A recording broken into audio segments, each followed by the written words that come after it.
옛날 옛적 동방의 어느 작은 마을에 공자의 가르침을 열심히 실천하는 한 젊은이가 살고 있었습니다.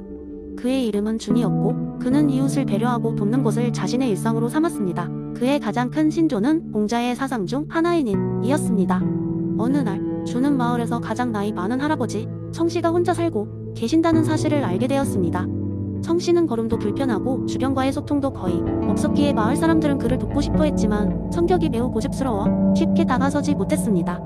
하지만 준은 인의 가르침을 실천하고자 결심했고 성씨에게 다가가 보기로 했습니다. 준은 성씨의 집에 여러 번 찾아갔습니다. 처음에는 아주 간단한 제안부터 시작했습니다. 할아버지, 오늘 날씨가 참 좋네요. 제가 뒷마당에 나무를 정리해드릴까요? 라고 물었습니다. 성씨는 처음에는 거절했지만 준의 꾸준한 방문과 따뜻한 태도에 점차 마음의 문을 열기 시작했습니다. 며칠 후 성씨는 감기 몸살로 아프셨고 준은 이 소식을 듣고 급히 달려가 성씨의 집을 청소하고 끼니를 준비했습니다. 이렇게 준이 도와준 덕에 성씨는 건강을 회복할 수 있었고 두 사람은 차츰 서로 깊은 신뢰를 쌓아갔습니다. 준은 매일 아침 성씨와 함께 산책을 하며 그의 이야기를 들었고 성씨도 준을 손자처럼 여기기 시작했습니다. 그런데 어느 날 큰 홍수가 마을을 덮치는 일이 발생했습니다. 많은 사람들이 삶의 터전을 잃고 어려움에 처하게 되었습니다. 홍수로 인해 마을 사람들이 대피해야 할 상황이 되었지만 성씨는 몸이 불편해 움직이는데 어려움을 겪고 있었습니다. 준은 고민할 필요도 없이 성씨의 곁으로 달려갔습니다. 그는 비 내리는 날씨 속에서도 성씨를 등에 업고 안전한 곳으로 데려갔습니다.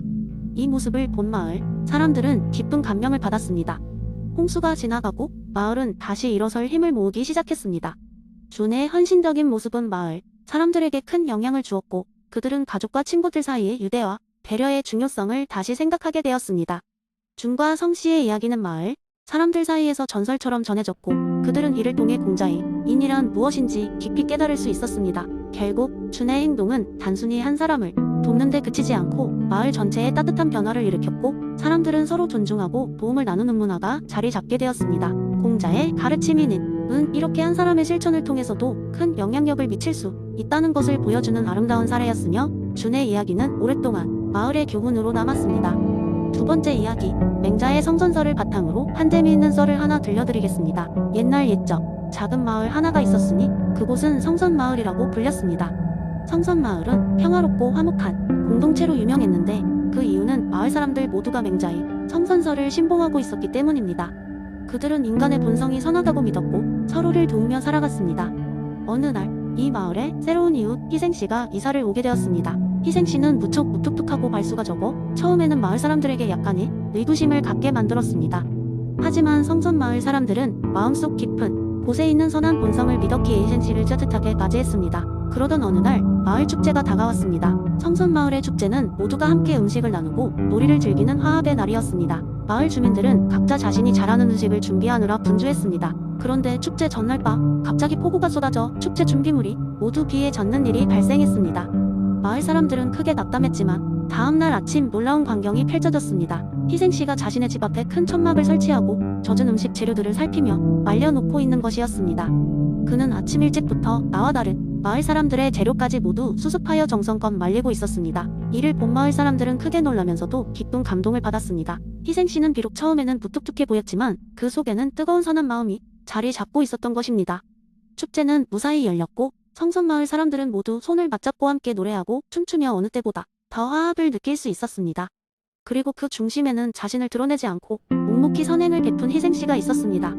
성선마을에서는 이 사건을 계기로 맹자의 성선설에 대한 믿음이 더욱 굳건해졌습니다. 사람의 본성은 누구나 선하며 때로는 서로의 내면 깊숙한 선한 마음을 믿어주고 기다려주는 것이 중요하다는 교훈을 얻게 되었습니다. 선한 본성을 믿고 격려할 때 사회는 더욱 따뜻해질 수 있다는 것을 깨달았기 때문입니다. 이 이야기는 성선설의 본질을 담고 있으며 희생씨의 예를 통해 선한 본성을 끌어내고 서로를 이해하며 도덕적 공동체를 구축하는 것이 얼마나 중요한지를 상기시켜줍니다. 성선마을은 이런 식으로 맹자의 이론을 실천하며 모든 이에게 본성의 깃든 선의를 신뢰하는 것이 얼마나 가치 있는 일인지를 보여주는 아름다운 사례로 남았습니다. 세 번째 이야기, 옛날 옛적 이름 모를 산속 작은 마을에 노지라는 사람이 살고 있었습니다. 노지는 마을에서 가장 현명하다고 소문난 인물이었는데 그는 항상 자연의 흐름에 따라 사는 무의자연의 철학을 실천하며 살았습니다. 마을 사람들은 그런 그의 삶의 방식을 흥미롭게 생각했지만 막상 자신들의 일상에 적용하기는 어려웠습니다. 어느 날 마을에 큰 문제가 생겼습니다. 마을 중심에 있는 강이 갑자기 물이 줄어들면서 농사에 필요한 물이 부족해진 겁니다. 이 문제가 지속되면 곧 마을 사람들은 식량난을 겪게 될 처지였습니다. 마을 사람들은 모여서 어떻게 이 문제를 해결할지 논의했지만 좀처럼 해결책을 찾지 못했습니다. 그러자 사람들이 노지를 찾아와 도움을 요청했습니다. 노지는 잠시 생각에 잠겼다가 사람들에게 이렇게 말했습니다. 우리가 이 강물을 억지로 끌어올리려고 하면 아무리 노력해도 큰 변화가 없을 것입니다. 오히려 자연의 흐름을 따르는 것이 더 나을지도 모르죠. 사람들은 노지의 말을 이해하지 못했습니다. 하지만 노지는 미소를 지으며 그들을 강가로 데려갔습니다. 거기서 그는 돌멩이를 하나씩 집어들어 강물에 조심스럽게 던지기 시작했습니다. 돌멩이가 물 위에 파문을 일으키자 모두가 의아해하며 물었습니다. 이게 무슨 의미가 있죠? 노지는 천천히 설명했습니다. 마을 주변에 작은 개울과 지류로 가보세요. 그곳에 쌓인 이파리나 돌들을 치워 물이 원활히 흐르도록 도와주시겠습니까? 시간이 지나면 자연히 강물도 흐름을 되찾을 것입니다. 마을 사람들은 반신반의하며 노지의 지시에 따랐습니다. 한참 동안 그들의 노력이 이어졌습니다. 작은 개울과 지류의 장애물을 치우고 물이 흐르는 걸 방해하는 요소들을 제거했습니다. 시간이 지나자 마을 중심의 강은 다시 예전처럼 물이 차오르기 시작했습니다.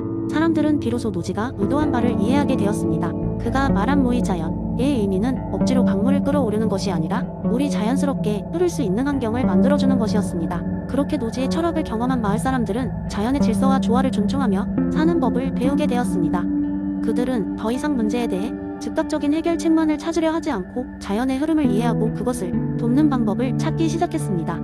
그리고 그 방식이야말로 무언가를 이루는 가장 효율적이고 평화로운 방법이라는 것을 깨달았습니다. 그 후에도 마을은 다양한 문제들을 겪었지만 이제는 모두가 노지가 가르쳐준 방법대로 문제에 접근했습니다. 그들은 더 이상 지금 이 순간의 결과에 집착하지 않고 자연과 함께하는 긴 안목으로 세상을 바라보기 시작했습니다.